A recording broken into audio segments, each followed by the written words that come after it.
But first, last month's interest rate cut has helped Labor claw back ground in the lead up to the election, but not enough to prevent the party losing 8 seats in Victoria. The latest Redbridge poll shows the coalition's lead in 20 marginal seats has been cut over the past fortnight from 52% to 50.5% on a two-party preferred basis. Meanwhile, Treasurer Jim Chalmers has spoken about the March budget fueling speculation that just maybe the government might delay calling an April election in order to buy more time for the polls to improve. Right throughout, Andrew, we've made it clear that we've continued the budget preparations. We are working towards a budget towards the end of March. So according to the polling, 19% of voters said the interest rate cut will make a difference in how they vote. They favour Labor because of the cut. But 65% of people said it made no difference at all to the way they're going to vote. The other thing I thought was interesting from this poll is that the number of people who said they are rock solid certain to vote for Labor has increased slightly since the rate cut from 45% to 47%.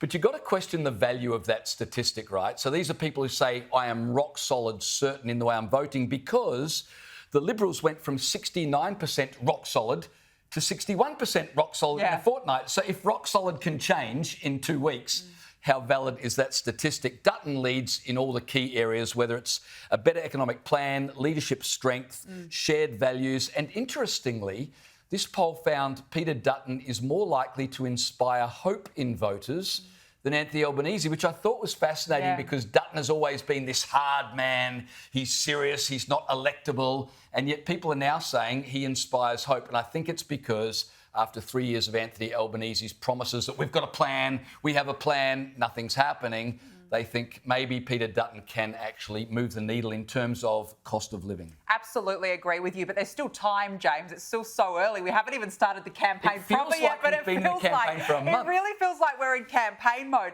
Look, I found it really interesting today, Jim Chalmers' comments this morning on Sky News, suggesting that possibly he will indeed deliver a budget next month. Now, don't forget, it had been slated, James, that they were going to call an election actually for today, but that's been put on the back burner now, which genuinely means that Labor is worried with the state of play.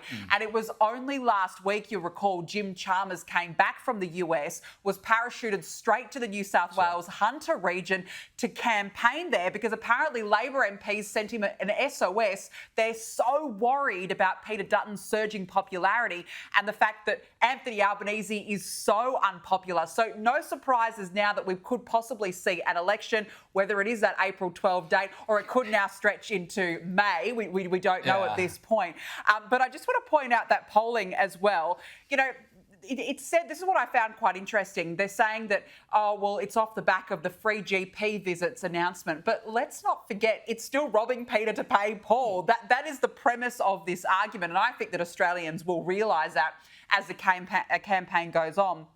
It also said, James, other voters said that hearing about Anthony Albanese planning his wedding made them think less of him. Are you surprised? The bloke went and did a splash in the Women's Weekly magazine. So you're saying that didn't work? Well, clearly it didn't work. Went there at Toto the dog taking key part in his wedding.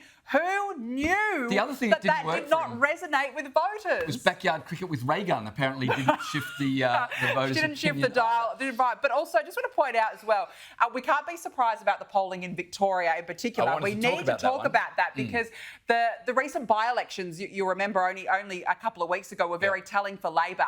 And these were in seats where these are Heartland Labor supporters. Werribee was one of them. Paran was the other. These are working class heartlands. And Labor is meant to be the party of the working class, but it suggests that it's actually going in the other direction. Well, the amazing thing with this poll is that the Liberal brand is now most popular, can you believe it, in Victoria, which has always been a death zone for the coalition. And so pollsters are now saying this is a once-in-a-generation opportunity for the Liberal Party to really get a hold of Victoria. They're saying there could be as many as 8 seats, possibly more, that are marginal right now, but looking like they could go to the coalition, bearing in mind what Dutton needs to win 19 to form government.